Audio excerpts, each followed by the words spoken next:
ನಮಸ್ಕಾರ, welcome back to my YouTube channel. ಇವತ್ತು ಬೆಳಗ್ಗೆಯಿಂದನೇ ಬ್ಲಾಗ್ನ ಸ್ಟಾರ್ಟ್ ಮಾಡ್ತಿದ್ದೀನಿ. ಸುಮಾರು ದಿನಗಳಿಂದ ಬ್ಲಾಗ್ನ ಹಾಕಿರಲಿಲ್ಲ.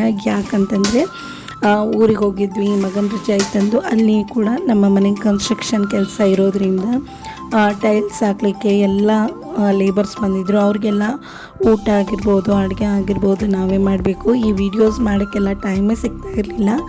ಹಾಗಾಗಿ ಯಾವುದೇ ಥರ ವಿಡಿಯೋನ ಮಾಡೋದಾಗಲಿ ಅಪ್ಲೋಡ್ ಮಾಡೋದಾಗಲಿ ಆಗಲೇ ಇಲ್ಲ ಈ ಕೆಲಸ. ಮತ್ತು ವಾಪಸ್ ಹಿಂತಿರುಗಿ ಊರಿಗೆ ಬಂದಮೇಲೆ ಇಲ್ಲಿ ಮನೆ ಕ್ಲೀನಿಂಗ್ ಆಗಿರ್ಬೋದು, ಮಗನ ಸ್ಕೂಲಿಗೆ ಹಾಕೋದು, ಅವನಿಗೆ ಬಾಕ್ಸ್ ಮಾಡೋದು, ನೋಡ್ಸೋದು, ಬರೀ ಇದೇ ಆಗ್ತಾಯಿತ್ತು. ಸ್ವಲ್ಪ ಬಿಡುವು ಮಾಡಿಕೊಂಡು ಈ ಒಂದು ವಿಡಿಯೋ ಹಾಕ್ತಾಯಿದ್ದೀನಿ. ಇನ್ಮೇಲೆ ಕನ್ಸಿಸ್ಟೆನ್ಸಿಯಾಗಿ ಕೆಲವೊಂದಿಷ್ಟು ವೀಡಿಯೋಗಳನ್ನು ಅಪ್ಲೋಡ್ ಮಾಡಬೇಕು ಅಂತ ಅಂದ್ಕೊಂಡಿದ್ದೀನಿ. ಅದಕ್ಕಾಗಿ ಏನಾದರೂ ಟೈಮ್ ಸಿಗುತ್ತೋ ಇಲ್ವೋ ಗೊತ್ತಿಲ್ಲ. ಟೈಮ್ ಸಿಕ್ಕಾಗೆಲ್ಲ ವೀಡಿಯೋಸ್ ಮಾಡಬೇಕು ಅಂತ ಅಂದ್ಕೊಂಡಿದ್ದೀನಿ. ಸೊ ನಿಮ್ಮ ಸಪೋರ್ಟ್ ಇದ್ದರೆ ಖಂಡಿತ ನಾನು ವೀಡಿಯೋಸ್ ಮಾಡ್ತೀನಿ. ಅಂದರೆ ಯಾವ ಥರ ಅಂದರೆ ನಮ್ಮದು ತುಂಬ ಏನು ಲಕ್ಸುರಿಯಸ್ ಲೈಫು ಅಲ್ಲ, ಈ ಕಡೆ ಲೋವರ್ ಲೈಫು ಅಲ್ಲ. ಒಂದು ಎರಡೂ ಕಡೆ ನಡುವೆ ಯಾವ ರೀತಿ ಮಿಡಲ್ ಕ್ಲಾಸ್ ಫ್ಯಾಮಿಲಿ ಇರುತ್ತಲ್ಲ ಅದೇ ಥರ. ಒಂದೊಂದು ಸರ್ತಿ ಅನಿಸುತ್ತೆ ನನಗೆ ವಿಡಿಯೋ ಮಾಡುವಾಗ, ಏನು ಬ್ಯಾಕ್ಗ್ರೌಂಡ್ ಏನು ಅಷ್ಟೊಂದು ಚೆನ್ನಾಗಿಲ್ಲ, ಯಾಕೆ ಮಾಡಬೇಕು ವಿಡಿಯೋಸ್ ಅಂತಂದು. ಬಟ್ ಏನು ಯಾಕೆ ಮಾಡಬೇಕು ವಿಡಿಯೋಸ್ ಅಂತಂದರೆ, ವಿಡಿಯೋಸ್ ಒಂದೇ ಅಂತಲ್ಲ, ನಮಗೆ ಇಷ್ಟವಾಗಿರೋ ಕೆಲಸ ಯಾವುದಾದ್ರೂ ಒಂದನ್ನು ಅವತ್ತು ಮಾಡಿದರೆ ಸ್ವಲ್ಪ ಏನೋ ಒಂಥರ ಖುಷಿ ಸಿಗುತ್ತೆ. ಆದ ಕಾರಣದಿಂದ ಈ ಒಂದು ವಿಡಿಯೋ ಆಗಿರ್ಬೋದು, ನಮ್ಗೆ ಇಷ್ಟ ಆಗಿರೋಂಥ ಕೆಲಸ, ಸ್ಟಿಚಿಂಗ್ ಆಗಿರ್ಬೋದು, ಪೇಂಟಿಂಗ್ ಆಗಿರ್ಬೋದು, ಡ್ರಾಯಿಂಗ್ ಆಗಿರ್ಬೋದು, ಅಥವಾ ಹೋಮ್ ಮೇಕಿಂಗ್ ಆಗಿರ್ಬೋದು, ಏನೋ ಒಂಥರ ಈ ಯಾವುದೇ ಒಂಥರ ಖುಷಿಯಾಗಿರುವಂಥ ಕೆಲಸ ಹೆಣ್ಮಕ್ಳು ಇಷ್ಟಪಟ್ಟು ಕೆಲಸ ಮಾಡಿದರೆ ಅವತ್ತು ಇಡೀ ದಿನ ಹೆಲ್ಪ್ ಆಗಿರುತ್ತೆ. ಡೈಲಿ ಇರೋದೇ ಅಡುಗೆ ಮಾಡೋದು, ಊಟ ಮಾಡೋದು, ಮಲಗೋದು, ಮತ್ತು ಟಿಫಿನ್ ಬಾಕ್ಸ್ ಕಟ್ಟೋದು, ಇದು ಎವ್ರಿ ಡೇ ರುಟೀನ್ ಕಂಟಿನ್ಯೂ ಆಗ್ತಾನೆ ಇರುತ್ತೆ. ಬಟ್ ಆ ಒಂದು ದಿನ ನಮ್ಗೆ ಇಷ್ಟವಾಗಿರುವಂಥ ಕೆಲಸ ಮಾಡಿದರೆ ಏನೋ ಒಂಥರ ಖುಷಿ ಸಿಗುತ್ತೆ. ನೀವು ಬೇಕಾದರೆ ಟ್ರೈ ಮಾಡಿ ನೋಡಿ. ಇಲ್ಲ ನೀವು ನೈಟ್ ಏನಾದರೂ ಕುಂತ ನಿಮ್ಗೆ ಏನಾದರೂ ಡೈರಿ ಬರೆಯುವಂಥ ಅಭ್ಯಾಸ ಇದ್ದರೆ, ಇವತ್ತು ಎಲ್ಲ ಕೆಲಸ ಆದಮೇಲೆ ನನಗಿಷ್ಟವಾಗಿರುವಂಥ ಯಾವ ಕೆಲಸ ನಾನು ಮಾಡಿದೆ ಅನ್ನುವಂಥದ್ದು ನೀವು ಒಂದು ಡೈರಿಲಿ ಬರೀರಿ. ಇನ್ ಕೇಸ್ ಮಾಡಿದ್ರೆ ಇವತ್ತು ಮಾಡಿಲ್ಲ, ಯಾಕೆ ಮಾಡಿಲ್ಲ ಅನ್ನೋ ರೀಸನ್ ಬರೋದು, ನಾಳೆ ಮಾಡಬೇಕು ಅನ್ನೋದನ್ನು ಕೂಡ ಬರೆದಿಡಬೇಕು. ಈ ರೀತಿ ಮಾಡೋದ್ರಿಂದ ಏನಾಗುತ್ತೆ ಅಂತಂದರೆ, ವಾಪಸ್ ಆ ಡೈರಿ ತೆಗೆದು ನಾನು ಇದು ಮಾಡ್ಬೇಕು ಅಂದ್ಕೊಂಡಿದ್ದೆ, ಇದನ್ನು ಮಾಡಿಲ್ಲ, ಅಟ್ಲೀಸ್ಟ್ ಇವತ್ತಾದರೂ ಮಾಡೋಣ ಅನ್ನೋದಿರುತ್ತೆ. ನೆಕ್ಸ್ಟ್ ಅದು ಹೋಗ್ತಾ ನಿಮಗೆ ಅದು ಅಭ್ಯಾಸ ಆಗಿಬಿಡುತ್ತೆ. ಮಾಡೋದನ್ನು ನೀವು ಯಾವತ್ತೂ ಪೋಸ್ಟ್ಪೋನ್ ಮಾಡಲ್ಲ, ಕಂಟಿನ್ಯೂ ಆಗಿ ಕೆಲಸ ಮಾಡ್ಕೊಂಡಿರ್ತೀರ. ನೀವು ಕೂಡ ಲೈಫಲ್ಲಿ ತುಂಬ ಖುಷಿಯಾಗಿರ್ಬೋದು. ಈಗ ಫ್ರೀ ಟೈಮಲ್ಲಿ ಮೊಬೈಲ್ ನೋಡ್ತಿರ್ತೀವಿ, ರೀಲ್ಸ್ ನೋಡ್ತಿರ್ತೀವಿ, ಹಂಗೆ ಸ್ಕ್ರೋಲ್ ಮಾಡ್ತಾನೇ ಇರ್ತೀವಿ. ಈ ಮೊಬೈಲ್ ನೋಡ್ಕೊತ ಕುಂತ್ಬಿಟ್ರೆ ಟೈಮು ಹೆಂಗೆ ಹೋಗುತ್ತೆ ಅಂದರೆ, ಎಕ್ಸ್ಪ್ರೆಸ್ ಟ್ರೈನ್ ಓಡ್ತಾ ಇರಬೇಕಲ್ಲ ಆ ರೀತಿ ಹೋಗುತ್ತೆ. ವಾಪಸ್ ನಾವು ಒಂದು 5 ನಿಮಿಷ ಫೋನ್ ನೋಡೋಣ ಅಂತ ಕುಂತ್ರೆ ಅದು ಎಷ್ಟು ಒಂದು ಹಾಫ್ ಆನ್ ಅವರ್ಗೆ ಹೋಗ್ಬಿಟ್ಟಿರುತ್ತೆ, ಗೊತ್ತೇ ಆಗಲ್ಲ ಫೋನ್ ನೋಡ್ಕೊತ ಕುಂತ್ರೆ. ಬಟ್ ಫೋನ್ ನೋಡೋ ಬದಲು ನಮಗೆ ಬೇರೆ ಥರ ಏನಾದರೂ ಇಷ್ಟವಾಗಿರುವಂಥ ಕೆಲಸ ಮಾಡಿದರೆ ನಮಗೂ ಕೂಡ ಹೆಲ್ಪ್ ಆಗುತ್ತೆ. ಏನೋ ಒಂದು ಕೆಲಸ ಮಾಡಿದ್ವಿ ಅನ್ನೋ ಖುಷಿನೂ ಇರುತ್ತೆ. ಹಬ್ಬ ಇವತ್ತು ಅಟ್ಲೀಸ್ಟ್ ಇದನ್ನಾದರೂ ಮಾಡಿದ್ನಲ್ಲ, ನೆಕ್ಸ್ಟ್ ಇದಕ್ಕಿಂತ ಜಾಸ್ತಿ ಮಾಡೋಣ ಅನ್ನೋ ಕೂಡ ಖುಷಿ ನಮಗೂ ಸಿಗುತ್ತೆ.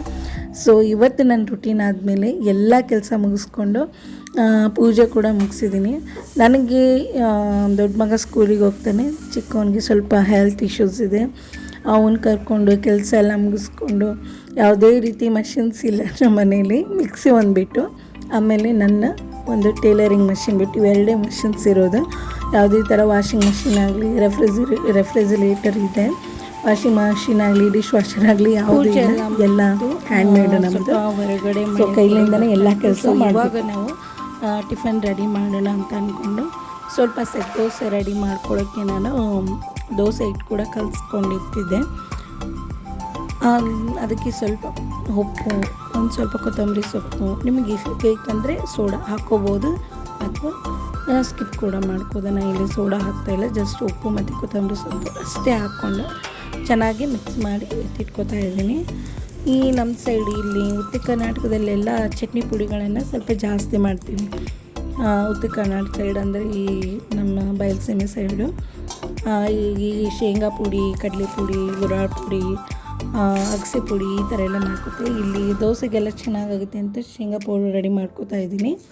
ಅದಕ್ಕೆ ನಾನು ಹುರಿದು ಸಿಪ್ಪೆ ತೆಗೆದಿಟ್ಕೊಂಡಿರುವಂಥ ಶೇಂಗಾ, ಅದಕ್ಕೆ ಸ್ವಲ್ಪ ಬೆಳ್ಳುಳ್ಳಿ, ಉಪ್ಪು, ಜೀರಿಗೆ, ಆಮೇಲೆ ಖಾರದ ಪುಡಿ ಇದನ್ನೆಲ್ಲ ಹಾಕ್ಕೊಂಡು ಚೆನ್ನಾಗಿ ಮಿಕ್ಸಿ ಮಾಡಿಕೊಂಡ್ರೆ ಈ ರೀತಿ ಆಗುತ್ತೆ. ಸ್ವಲ್ಪ ತರ್ತರಿಯಾಗಿ ಮಾಡ್ಕೋಬೇಕು, ಸಖತ್ ಟೇಸ್ಟ್ ಆಗಿರುತ್ತೆ.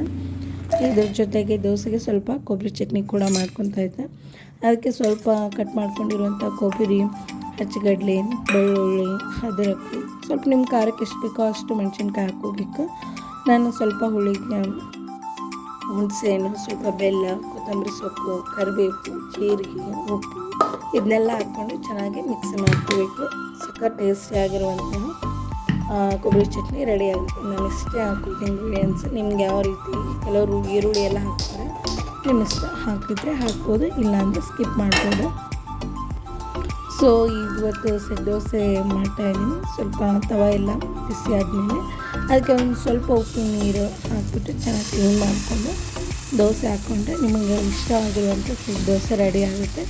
ಕಾಂಬಿನೇಷನ್ ಆಗಿ ಆಲೂಗಡ್ಡೆ ಪಲ್ಯ, ಚಟ್ನಿ ಇದು ಕಾಮನ್ ಆಗಿರುತ್ತೆ ಅಲ್ವಾ ಈ ದೋಸೆಗೆ. ಸೊ ಇವತ್ತಿನ ಒಂದು ಬೆಳಗ್ಗಿನ ರುಟೀನ್ ನಮ್ಮದು ಈ ರೀತಿ ಆಗಿತ್ತು. ನಮ್ಮದೇನು ತುಂಬ ಲಕ್ಸುರಿಯಸ್ ಲೈಫ್ ಅಲ್ಲ. ನಾವು ಇರುವಂಥದ್ದು ಏನಪ್ಪ ಮನೆ ಅಂತಂದರೆ ಕ್ವಾರ್ಟರ್ಸು. ಹಾಗಾಗಿ ಯಾವುದೇ ಥರ ಬ್ಯಾಕ್ಗ್ರೌಂಡು ತುಂಬ ಚೆನ್ನಾಗಾಗಲಿ, ಇಂಟೀರಿಯರ್ ಒಂಥರ ಆ ಥರ ಏನೂ ಇಲ್ಲ.